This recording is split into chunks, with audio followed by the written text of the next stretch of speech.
All right, we are live, gentlemen. It's week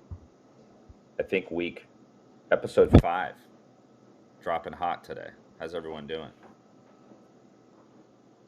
Doing good. I Good. mean, I'm lacking a lot of sleep. I was gonna say a little sleep. I'm lacking a shit ton of sleep. Like days worth. You don't sleep in this business. You're not supposed to. We're supposed to Buddy. evolve past the need of sleep. Yeah, I don't know what to tell you. I didn't think it was possible to exist like this, but it's I happening. bet, I bet guys that are out like digging ditches or climbing power lines are probably fantasizing about starting an e-commerce business and working from home in their pajamas. Um, Oh God. and I want to warn them now, okay? You don't have it any worse. Even though you're at risk of dying or falling from the pole, we're at risk of dying too, emotionally, over here in the e-commerce That's world. right. Emotional death That's is right. worse than physical death. It carries with you into the afterlife. True, true. The e-commerce world deteriorates your mind, which can make you go completely It's like a crazy. virus, So is it better to be physically harmed or to be in a straitjacket? mentally straitjacket. I don't know which one's worse. All I know is that the grass is not greener on the other side. Everyone has their problems. I've been, Yeah. gentlemen. I was thinking about getting into the power line industry, Yeah. actually. At this point, I'm ready to figure out how to cross some wires. You know Yeah. what industry is fantastic outside of ecom? Roofing. Even I don't know about Florida though. Roofing is incredible, Ian. Yeah. It's incredible. I mean, okay, obviously, coming from South Africa, we learned to build British building standards. So we brick and mortar, we tile roofs. It's very different. I come to America and I see like, okay, you guys, our ceilings, you use the same stuff for your walls. I'm like, what? What is this? And it's like this thin, like I don't even know what you call it on your roofs, and then they put this like tar on it. I mean, of course you're going to replace that every X amount of years, and it costs so much money. I'm like, what the hell's happening here? It was a Oh yeah, and no, I roofing companies would come in with $23,000 quotes, and I mean it's so funny. Like I did a roof in my previous house, and I got a $22,000 quote, a $25,000 quote, and then a $14,000 quote all for the same roof. And I'm like, just one guy's trying to make an extra 10 grand, another guy's trying to make an extra 15 grand, but they do it. I mean, these companies are rolling with it, and then it's look kind of how many arbitrary houses there are, pricing. Michael. I mean, look how many Yeah, houses there are. That's all the clients. They all have to do it. At some point, they have to do and it. yeah, at some point you always have to do it, and every single house has to have a roof. Keeps the air in, keeps the weather from coming in. Yeah, I mean it's mandatory. Great business. Great business. We're in the wrong business, guys. We're gonna sell roofs on e-commerce. That's what we're gonna E-commerce do. roofs. That's what we're gonna do. Bullseye. Mobile roofing. We're gonna come out and deliver. Amazon's gonna deliver a roof. And install it with robots. It's a great idea. Yeah, and install it with Literally here on robots. the line. Drones. Oh, While God. it installs. Have you guys seen the Tesla pod, the Tesla home? Oh God. I saw something Oh about my it. God. Yeah, it looked pretty cool. I know. I was like, it's not very expensive. I'm like, it's only like 800 square feet or something, but I'll take one, man. I'll take a Tesla home. There's a lot of people buying homes Paid now. off, pay 20 grand or something, or No, 30 it's grand, 50 50. I grand, think it whatever. starts at 50. It starts at 50. Starts at 50. Shit, same price as a car. And you got a place to live. It's true, but it's a tiny 50, huh? It's like Oh, I you're not know. gonna have Yeah, you're not it's gonna like have a good for family like in a there. single dude. Yeah, I used to like just live somewhere for 6 months at a time. yeah. That's interesting. Not good for a family of 4.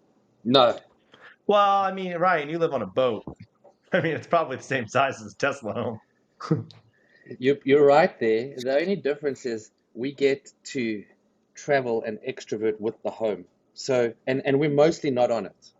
Like we drop anchor in a bay and we're out. You know, we are like outside is new all the time. It keeps things. It stops you from bickering about the tiny little space that you're sharing because you're not really in it that much. I see. You have the whole Ryan world. also There we Ryan go. also has a waterfront property at all times, so there's always a view. Yeah, that's true. That's It's millions. it's very Yeah. different. It's very different. It's a little life hack, actually. Live a multi-million-dollar lifestyle without spending millions of dollars. It's great. Job anchor. You just pay to be in the country you're in for the time you're allowed to be there, and you just it's fantastic. You just drop your anchor and you enjoy the view. Yeah, that sounds awesome. I love it. Sold. I'm going to the boat life. Screw it. So guys, I started something very ambitious today that is probably going to take weeks, and probably be refined and refined over the course of months. And it's gonna be an open document for all you guys as well. But just want to share with the audience as a point of pressure to make sure that I complete this project, because if I say it out loud on a recording, I'm going to do it. And it's called the Amazon Product Debug Checklist. So this is a list of questions that are going to be asked of the owner of the product under sections, whether the section is an exposure, conversion rate, right? And there's subsections that can be wrong with a product. And the whole point of this product debug checklist is to give a person itemized questions that they can ask under the right section that has the problem and the remedy below it. So they have a list of remedies. And I'll give you guys an example. So like it says here, the below are questions to ask yourself by looking at data. None of these questions should be met with internal inspection, as the answer is on the product listing and in the data itself rather than in your own head. So I'm just kind of level setting with people that you're not asking yourself, okay? The whole point is you're asking the environment. You're looking. One of the questions is the product listing indexing at all for its most relevant keywords? Then it has a handling. Is the product listing indexing for its most relevant keywords but is low in rank?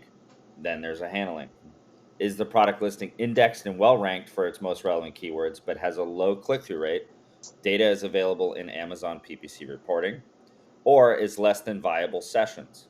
Then there's a handling.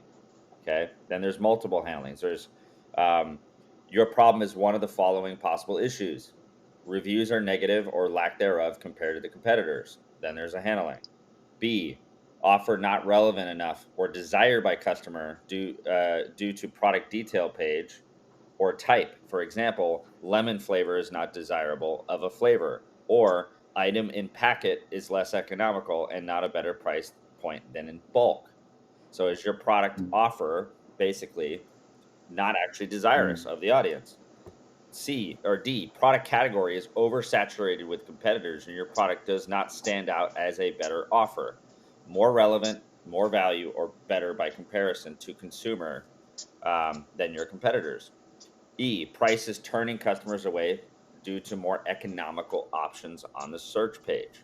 So you have all these different options, A, B, C, D, E, and all these categories, and each one of them will have a handling so that the person, the seller, can stop thinking in his own head, get out of his head, look at his listing from an outside observer perspective, and actually think, is my offer a better offer than the guy to my left or the guy to my right? Is my price point something that I would click on? Are my reviews an actual problem? Does my listing have contrast, which is something that's going to be covered? Is there a clickability to it? Because I feel like people don't ask themselves the actual obvious questions of, at the end of the day, would I buy my product over the competitors? So that's why this checklist is going to go through. It's probably going to be long. It's probably going to be thorough. And it's probably going to be pretty wild and disorganized. And then I'm going to refine it. And you guys are going to obviously help with that. So that's something I'm working on. I think that's one of the, your strongest suits is you just can have the ability to go into a product like from the view of a customer and then go, would I buy it? Would I not buy it? And then all the criteria around competition, all that stuff. It's like and sometimes we're like, so in the Amazon world that we just lose track of those basic things. And you have that unique ability. So I think you're the best person to build a product debug checklist. At least to start it. But at least to start it. You guys need to help. At least to start it, yeah. There's a lot of little tiny details that can also occur, but that was good for a team to jump into that. But it's going to be super helpful. It's funny that most sellers do not think about these things. Like I've talked to so many sellers, and I look at their listing, and they're so in it, which I get too. I get in it, and I'm like this, and I can't see anything. And the basics are completely out. The image compared to the competition, the reviews, the price, The offer every being aspect of it. irrelevant, The right? offer. Like the offer is irrelevant. People don't care that you put black pepper with, turmeric in it because it actually is not something anyone's looking for. Why are you doing that? You're trying to. So there's a degree, and I think Michael, you and I talked about this yesterday. There's a degree where people try to differentiate themselves, and then there's a degree where people are basically wildly putting something out there that isn't actually being desired by the audience. So they're basically going, I'm over here with the most cool formula of all time, but the audience is like, I just want magnesium. Like I that's what I want. Oh, yeah. I don't want magnesium with 17 other things that make it a super magnesium, and it's $48. I just want an $18 bottle of magnesium. And then you're on Amazon trying to fit Yeah. into the $18 bottle search page. Good luck. So Yeah. that's it. I just did that it's whole already happened. exercise. I just did that entire exercise over the last 2 days with electrolytes. Because we're leaving imminently to the Bahamas, and it's hot, and it's only going to get hotter. So electrolytes is a big deal, and you can't buy electrolytes in the Bahamas very easily unless you go to Nassau, and we're not planning to go there. So we're stocking up. And do yourself a favor and search for electrolytes on Amazon and see what you get. It's a minefield. Wow. It's a minefield of ultimately, and I don't think this really helps anyone who's entering the industry, but I find myself breaking it down into price and number of reviews. If I've got a product, it's over the top priced, but it's got 20,000 reviews, I'm like, I think that's a good product. Now the question is, am I willing to pay that over the top price?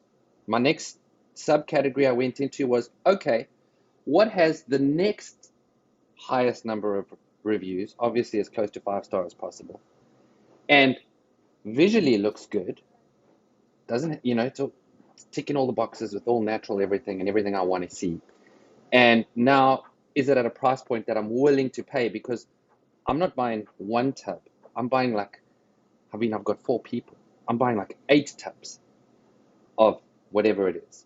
So, yeah, I think it's very difficult to jump into a market that's super saturated like electrolytes, and anything similar, and differentiate yourself even with your formula. I just wanted electrolytes at a good price. That's what I want. Yeah. And then I got into the minefield of look at what's available, and it was just overwhelming. Yeah. And that was my criteria. That's how I broke it down. I have a great anecdote on that, Ryan. Not going to name names, of course, call anybody out, but there's a client that's struggling to reach below a certain BSR in their category. And this client sells very commoditized stuff, to the point where everyone pretty much sells the same exact item, but with a different logo and name on the strap. It's a wearable strap. So think about that for a second. There's probably 2,000 or 3,000 of the exact same item that has the same function. And I'm talking the exact same down to the threads. But the difference is maybe the stitching has a blue color, a purple color, a red color, and it has a different logo. And most of these logos no one's ever heard of anyway. So they're all, you know what I mean? They're Joe's blah and Bill's blah. It's they're not Nike. Okay. So imagine this. You're in this category. You're number 8. You're not number 1. You're not number 2. You're number 8. But your product is the exact same as number 1, or a little bit better, actually, than number 1, because you maybe added a little something. I'm talking nuance, right? And you're $1 cheaper. But number 1, and this is a real story here. Number 1 is $1 more and actually slightly worse than your product. But because they have the bestseller badge, they're getting 50% or 40% of all the sales, because it's a comfortable, cozy experience for the customer to see 10,000 units sold on this one variation, bestseller, right at the top. Yeah, it's got to be good. Look at it this way. Why would you scroll past that guy if all the products are pretty much the same? Why would you scroll past the comfort of bestseller, 10,000 units, 20,000 reviews? Name one reason. No, that's it. It's done. So, Yeah, same here. That's why I buy it. done. Yeah, done. Unless it's, but I mean, I'm a little bit more of you because Amazon sellers are funny when they're You shopping. have, I'm gonna look at I more know, stuff. I know You you know, have. I'm gonna look at, but the average Joe customer is gonna think differently about it. I mean, like if you look at electrolytes, it's a good example. I'm on the page right now. Um, Liquid IV is the #1 electrolyte, but it's full of sugar, Yeah, Yeah. yeah, right? But of course, it doesn't say full of sugar on the front label. It doesn't say, oh, we're a sugar yeah, electrolyte. yeah. It's kind of like We Gatorade. are inferior to everyone else, but just buy us anyway because we have more reviews. But look, then I was this was like 11:59th hour. I was about to meet with this client, and they're having a hard time with this problem. This is a big problem. How in the hell do we get out of this, middle of the pack and into the top? I'm on my 11th hour, and I'm talking to the guy who manages the account. This is Brian and the other team. And I'm like, Brian, and I literally say this, what in the fuck does this product have that's any different than any other product? I need to know, or else we're dead in the water. And he looks at the whole listing and he goes, wait, this product has an anti-grip feature. I said, go look at everyone else right now and tell me if anyone else has anti-grip. So he starts looking at all these other places, anti-grip. He's like, most of them don't have anti-grip. And the whole product is to grip stuff. Okay. And it's got an anti-grip feature. And then he's like, wait, I found something else. It's 100% cotton. Go find out if anybody else is 100% cotton. So he looks, he's like, no, most of them are not cotton. And I'm like, that's our ticket. That's our golden ticket. So what we did was we talked to the client. We said, we need you guys to, you have to be really clever, but we need you guys in the hero image to show 100% cotton, anti-slip is actually the right wording, on the image itself without it getting flagged and without it looking bad. So we went through all these different image changes, all these updates, and we actually superimposed in the stitching anti-slip, right in the stitching. So it looks on it, okay. And then we found out that anti-slip was deep in the title, so it wasn't showing up on search because it was deep. You couldn't see it. Sure. So these changes are being uploaded tomorrow. So we don't actually know if I have any freaking idea what I'm doing. But I could tell you this. The fact that product's been up for years and never differentiated itself as an anti-slip 100% cotton product to the audience, I tell you, has to be a fallacy. It has to be. There can't be a way that's not going to help the consumer differentiate. Do I want something that doesn't slip? Of course I do. Do I want something that's not going to chafe my body because it's cotton, not shitty material? Of course I would want that. So it's just amazing that even the brand owner didn't think of that, even though they've differentiated their product, but they didn't think of how are you going to show that in the search, not in the other images, but actually in the search to beat this guy. That's interesting. And I think, that's my original success on Amazon when I first started it was, I guess you could say from passion, like passion about your product and wanting to show those unique selling propositions. I mean, coming into the marketplace like when I started at Amazon, I was selling a lot of the same products as everyone else. I mean, I had some differentiators, but the first thought I had was I have to be different. I'm never going to sell anything, right? But my 16th product, I stopped doing that. I was like, let's just launch products on Amazon. The passion got lost. Wow. And then it's the first few products that I did that were so unique and different. And I really accentuated the differences. And then after a while, kind of just, I started launching products and they would sell 5 a day, and so. It's and then some products like a musician, Michael. It's like you're coming up with shitty songs when your first album was in. Yeah, exactly. My greatest hits were my first 10 songs, and then they're super passionate, super original, different. And then my next few were, and then eventually I kind of learned, and then I started launching successful products again. But it took a while, and then even still, like you get in the phase where there's so many moving parts of a company, but you can't ever lose that original like passion or differentiativeness that you have and the unique selling points. That's what all marketing is. It's like it's just going in there and finding the cool offer, and the offer is broken down into price and the differentiating factors and what makes you cool, what makes you different. You're a new invention, you think about things differently, you think outside the box. And that's what a cool, even like the whole Life Boost coffee thing, it's like this is coffee, but it's here's the cool That's uniqueness right. of it. And all these cool products that come out of the market, they are just the same products, the everyday consumable products, but they have those points. But it's very tough when you have 16 or 20 or 50 products to keep that passion throughout every single product. But the best companies have So that. then here's the question. I want to ask it to Ryan because I want to get his viewpoint on this. When is new features or uniqueness or what we would call product differentiation, when has it gone too far?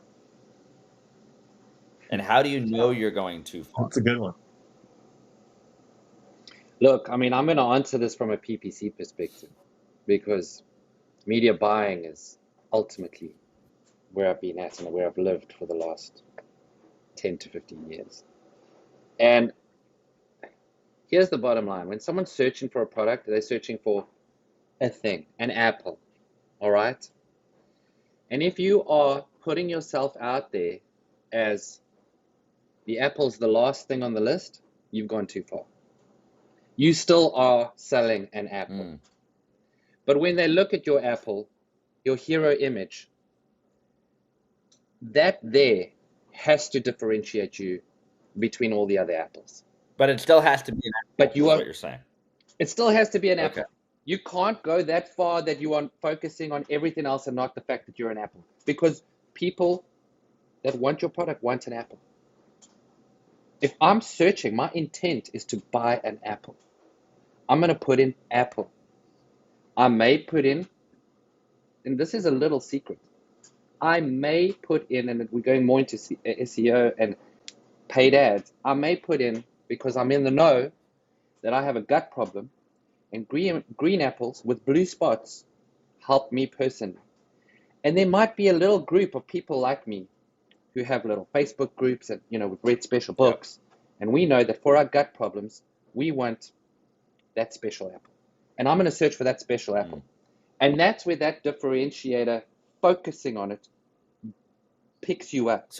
But ultimately, I got to stop you there. So then let's say you're looking at, do I just go apples and compete with Mr. and Miss Big Apple company, or do I go to the green spotted apple for this small group, and I risk being too small to sustain sales, or with the benefit of I can corner the market and be the number one green apple with spots for that group? Exactly. That answer is very easy. It's how much budget do you have? How big are you in the background with your bank account? Can you afford to pay the $5 clicks to compete with all the big dogs paying $5 to capture the market for that first purchase for the apple? Here's what I would do in that situation. I would go 50% of that for those keywords. You can never not compete. You can never not be in that market because that's what you are. So I would go $2 for a click, max $2 for a click for the big keywords. All right. But I know if I'm going to be paying $5 a click, I'm dead in the water. I'm bankrupt. Yeah. It's never going to happen. But I'll still be there. But I'm going to broad search, find out who the people are that are wanting my differentiators. My search query report's going to tell me these are the searches, and this goes for Amazon PPC and Google. And you find those broad searches, you exact match them, you single keyword them into campaigns, and you start showing up for those keywords, and you start owning those keywords, and you're building yourself up on the side. And you'll automatically start getting lifted on Apple. You're the apple with the blue spots that helps the gut short. Boom, boom, boom, boom. But because you're getting that volume, you're getting that velocity, automatically you're going to start showing up more and more for Apple. And because you got that volume, you're going to be able to pay maybe $2.80 a click, maybe $3 a click. And it's a slower road, but if you're in that competitive niche and you don't have the money to compete, I don't see another way you're going to do it. from a PPC perspective, and an organic perspective. These guys are paying so much to be number one for Apple, Yeah. and they're going to keep paying that to be number one for Apple. So what do you think the fine So line is, Michael, between going too far and being an obscure product no one actually wants to differentiating yourself so that you have contrast to the competition? Where is that line? Honestly, I'm going to say it's based on the marketplace. Amazon is a search engine. So if you are selling an Apple or selling whatever electrolytes or some other very oversaturated product, but you still are under the same basic principle of keyword, right? Like you are selling an electrolyte type of product, and of course you have electrolytes. Then the main point is differentiating your brand or your audience.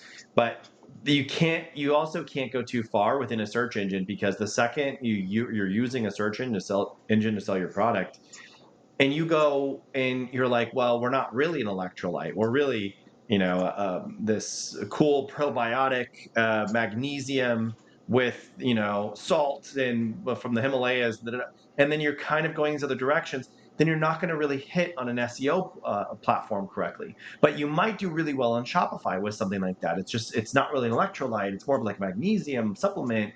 But And you see now, but it's unique, right? it's different. It needs meta. It needs ads. It needs explaining. It needs a 15-second pitch. So it needs explaining, right? You're creating an explanation behind your product, which is not sure. going to fly as well on an SEO shopping platform like Amazon or even Walmart.com or anything. So, and if you're doing an SEO based platform like Amazon, you'd have to really, then this is the catch-22. You'd have to put, I'm an electrolyte, or I'm this, or I'm that on your label. You can't just say it's just some cool new invention, because it won't actually sell on Amazon, but it will on a landing page. And that's the differentiator with how are you entering the market and from what angle. And then your label that you're making and your main image is going to be customized based on what you're doing. If you are selling on Amazon and you're going to take that, let's say you are selling on Shopify and you want to take that product to Amazon, change your label to put that big, what are you, right here. And then all your differentiating factors, like we also have blah, blah, blah, right? Or, we're also for like designing your label based on a certain audience, right? Like we're for particularly the Hispanic community or whatever, right? And so then your label will really reflect that.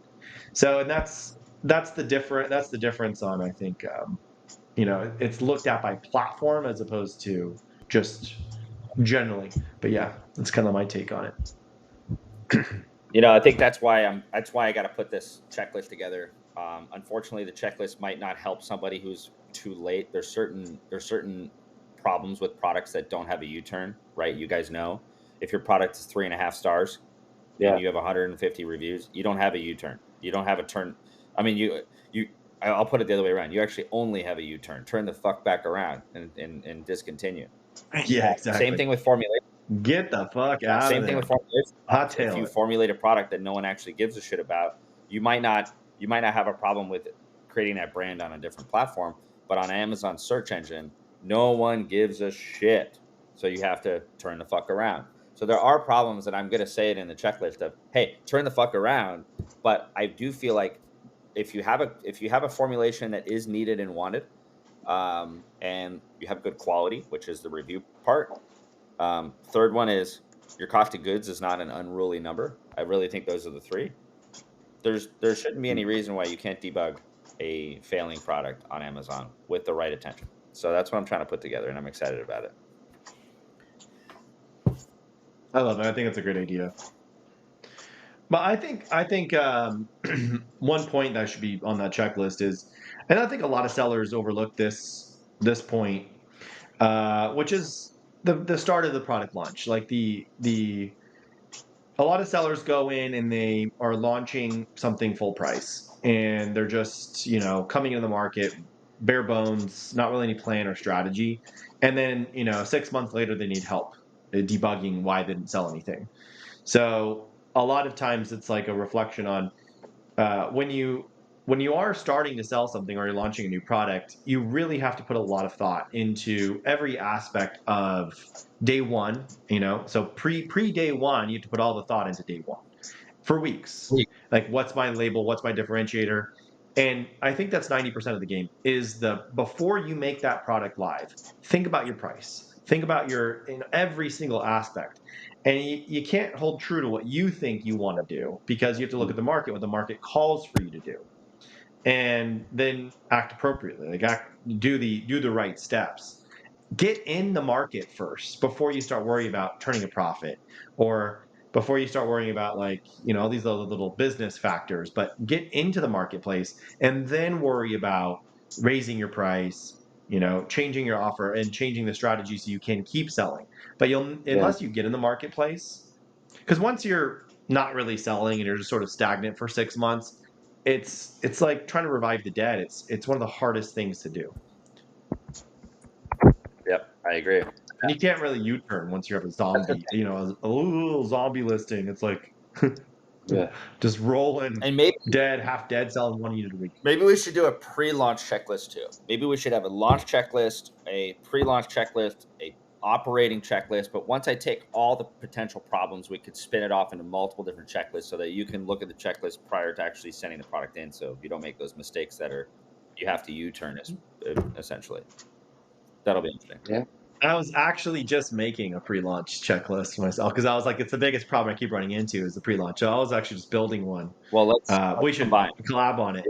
Let me share this Yeah, with you yeah. now. I'm going to share with both of you. I think the pre-launch is way more important than the launch checklist, or even the launch debug, because a launch debug comes in after everything's been botched, But if you can avoid the botch, and I think a lot of sellers moving forward, to avoid the botch, you'd have so many less situations where the seller is completely pulling their hair out, trying to figure out how to salvage this botch launch. Okay, good. I'm sharing it with everybody. That's great. You guys are going to help me with this, right? Yeah, I'm game, man. Sure. I think it'll help. If we can distribute this thing far and wide, I think it'll help thousands of sellers from at least preventing catastrophe with spending $20,000 in inventory. Okay, so I'm going to say to everybody, we will be promoting this widely once it's perfected. Okay, good. I put it in general. I think everybody can help. That's good, guys. Ryan, you're in Dubai. How's Dubai doing? Is this the nice? No, I'm back. Oh, you're back? I'm back. So we're totally deviating here. I got back. I had a little problem that I wanted to fix with my boat before we left to the Bahamas. So basically 24 hours or 36 hours with 3 hours sleep. Got back, moved my boat, hauled it out. It's on the hard. I'm in a little apartment that I hired for the night because my boat's sitting on the ground, and we fixed it very quickly. Kim's there right now, my wife, handling the last little bits. As soon as this is over, I've got 2 meetings. I'm back to my boat. It's in the water. I'm back to the dock. I'm stocking up, and I'm waiting for a weather window. Love it. And you're heading to what part of Bahamas? So we are going to leave. I'm actually going to do a live. I've never done it before, but I just thought, what the hell? This podcast inspired me to start making a story. I'm going to do a little live, Instagram live as a start anyway, leaving Tampa Bay. And we're going to head straight out of Tampa Bay, across the Gulf, around Key West, like right at the bottom. And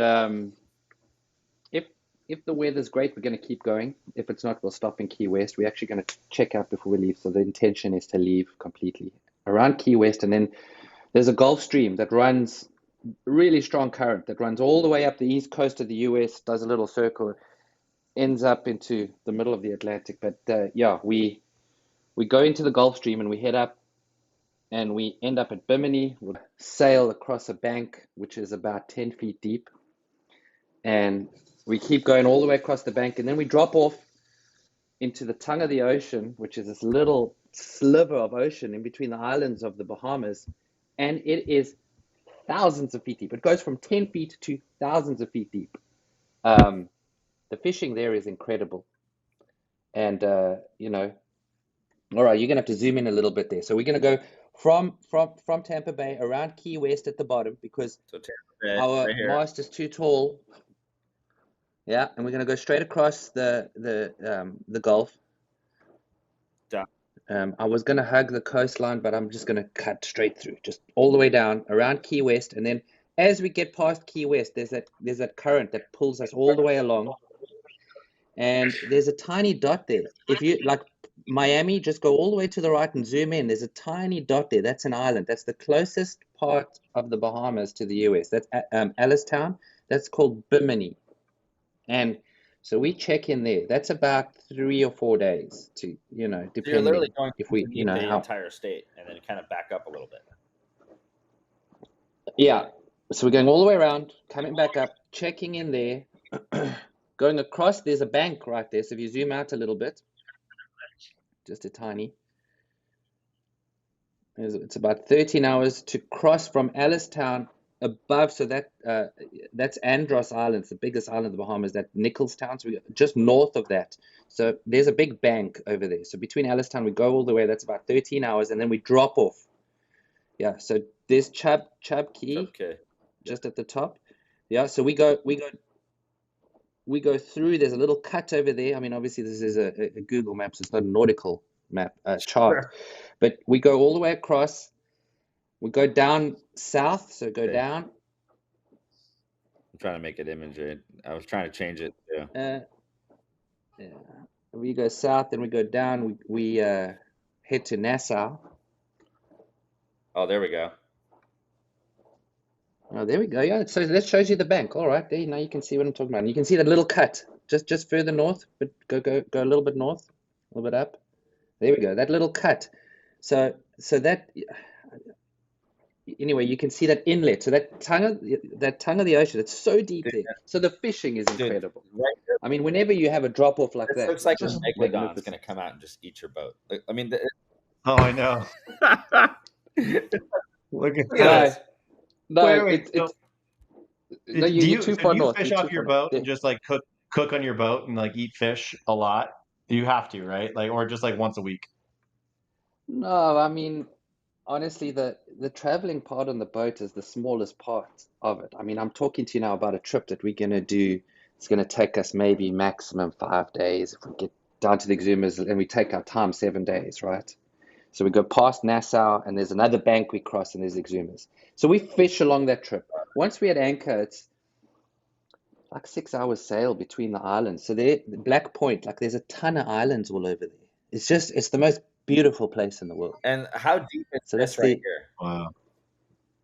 That's deep. So where that dark spot is, that's really deep. And on the left of it is very deep. Like right here?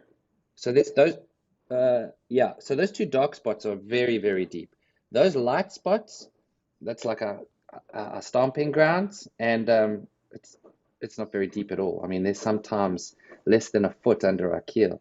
So right here, I've just done right it. here, you're looking at 10, 20, 15 feet, normal stuff. And then here it's like thousands of feet. Oh, thousands of feet. Wow. So you want to hang out here because Wow. here the seas are less rough, I'm assuming. Well, now you're getting into what makes a good anchoring spot. It's all dependent on the Right. weather. So if the winds are coming from the right direction and you're protected by the island, you're good. If you're on the wrong side of the island with the wrong wind, you're gonna have to find another spot to anchor and hide away for a Oh little my bit. God, dude. This is some sketchy stuff, man. That's some It's a whole nother It's- life. I mean, I'm definitely going to be more vocal on what we're doing in this trip. you need to, man, because what you're doing is unusual. You know, It's unusual. are- I know it's It's, super unique lifestyle. we are a society of comfort, and you're not. This is right. This is not. I could tell you, people burn out on this because they can't let go of that comfort that they used to. And for me as well, when I first started this, it was very hard. I was like depressed. Yeah. It was just I wasn't parking my car in my garage and getting out with my groceries and just walking and putting it in the fridge. Like, you don't understand how comfortable Yeah, that it's is. very comfortable. Until you have lived a life where you don't have a car because you just arrived at this new place. Ryan, It's an I have island. to admit, all my groceries are delivered to my front door. That's next Yeah, that's level. That's very next level. opposite. I'm sorry. I walked. Mine All of too. us, our family, we've walked for half an hour just to go there with backpacks, buy groceries, walk half an hour back with packets, backpacks, get in the dinghy, get wet, all the way back to the boat, to then pack it away to last us for 7 days and do that all over again. Just to buy food Yeah, is about 6 hours. It's an experience. it is. Well, I think we were also like kind of designed for that kind of thing. Like it's only very recently, in the last few hundred years, that we've had all these conveniences pop up in civilization. But like, we'd have to go and spend, it was a 2-day ordeal to get food yeah, just 500 years ago for our bodies. yeah. So it's just, and then you go hungry for, 7 hours sometimes, or 8 hours, or 10 hours, or 24 hours. So it's like, trying to do the next stage of your life. I think it's healthier. Like it's better for your mind. It's better for your body. You're more extroverted. You're not all into this, like, once you're stuck in a place or in a home, you get into your mind a little bit and it's just stuff happens and you're Comfort, dealing with the stresses comfort of is a life trap. and this and that. It's a trap. It's a And trap. it's like you're not supposed to live life that way.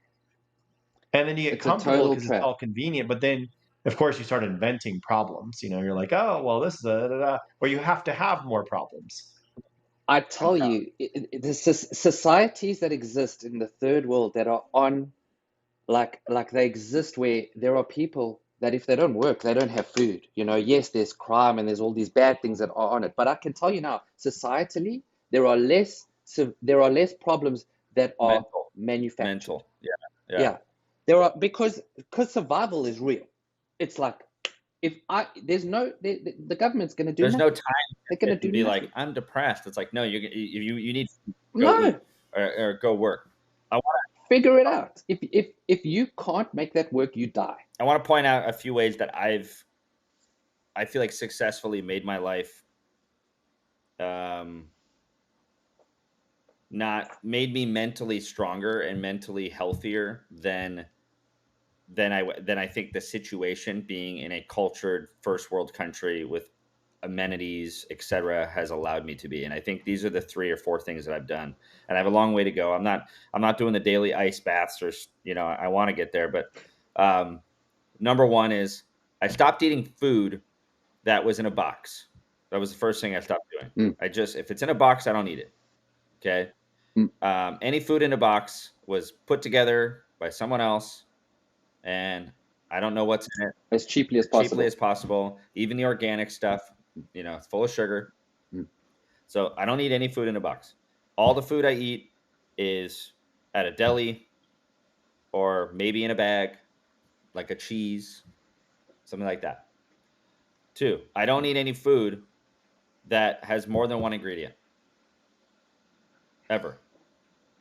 Now, I might take 2 single ingredients, put them together, but the food I'm eating is a single ingredient item. It's an egg, a steak. It's not bacon because bacon has nitrates and sodium and all these other things, but it's just a it's processed. yeah. So it's a single ingredient item. That's worked really well for me. 3, I don't need any. I don't need any products that were fed by a human being. So it has to be grass fed. That takes out pork. I stopped eating pork because pork is fed. And when you're fed, guess what happens when you're fed? They're trying to feed the pig as inexpensively as possible. Sure. And they're feeding that pig highly sprayed GMO product that pig is then consuming and getting absorbed into the meat. You can't escape all this shit. This is my point. The only way to escape it is the animal has to eat on grass that is not sprayed and be organic. And then you put that animal in your stomach via the meat, the dairy, or maybe the chicken egg who's pasture raised. So I know it sounds like a miserable life to take down only to, I probably eat 4 things every day, literally. I eat eggs, I eat steak, I eat dairy. I can't even think of the 4th thing. Salt, seasoning. That's all I eat every day. Yeah, seasoning. So that's really helped me a lot. Going to the gym has really helped me a lot for the last 2.5 years. And if I wrote a self-help book right now, which no one would probably buy because it'd be 2 pages, page 1 would be go to the gym 3 times a week for 30 minutes. That would be page 1. Go to the gym for 3 times a week for 30 minutes, and your mental health will improve. Okay. No matter what your problems are in life, if you can successfully go to the gym, what's going to happen is you're going to go to the gym. After a few Yeah. weeks, you're going to start to realize that maybe 6 beers before the night you go to the gym might not be a good idea because you feel like shit when you go to the gym. So maybe you go down to 3 beers. That's good. That's in the right direction, right? Also, you start to go to the gym. You start to look in the mirror while you're working out. You start to confront different areas of your body. You start going, this looks like shit. Wow, maybe I shouldn't eat 3 triple stacks at Wendy's at 2 in the afternoon or at 9 o'clock at night. Or maybe that late night Taco Bell run I was doing every Friday and Saturday night with my girlfriend, maybe that's hurting me. I know this all sounds really rudimentary and stupid, but these are the kind of things that happen to you when you start to go to the gym 3 times a week. Is you start introspecting and reflecting, and you start looking at your daily habits, and that is therapeutic to an true. individual. What happened to me when I first started going to the gym is I would eat snacks at night. And then when I started going to the gym, I noticed the next day after the gym or during the gym, I'd get really nauseous. I'd be like miserable, like in pain and agony. And it was always connected to the fact that last night before I ate a PB&J, I had a bagel with cream cheese, and it made me feel like shit at the gym. So page 1 of my self-help book would be go to the gym 3 times a week, and your life will end up, if you do that every day or every week, you will end up more successful financially, physically. You'll probably get a wife, you'll probably get a husband, whatever that is. Things will change in your life because of it. And then number 2, don't put anything in your body that is in a box. So if you got those 2 things, processed food is another way to put it. Single ingredient. Buy single ingredient. I think that those 2 things, page 1, page 2, Ian's self-help book, it'll be more of a pamphlet. I think that would help a lot of people. So I'm gonna end there. I'm gonna hand out my pamphlet later, maybe at the next Super Bowl. You guys can help me. We'll hand them out. Called Bullseye's 2 Rules for Happy Living. All right, so this was a good episode, guys. I think we all need to not pray, but root Ryan on for a successful voyage across the deep sea caverns of megalodons and whales.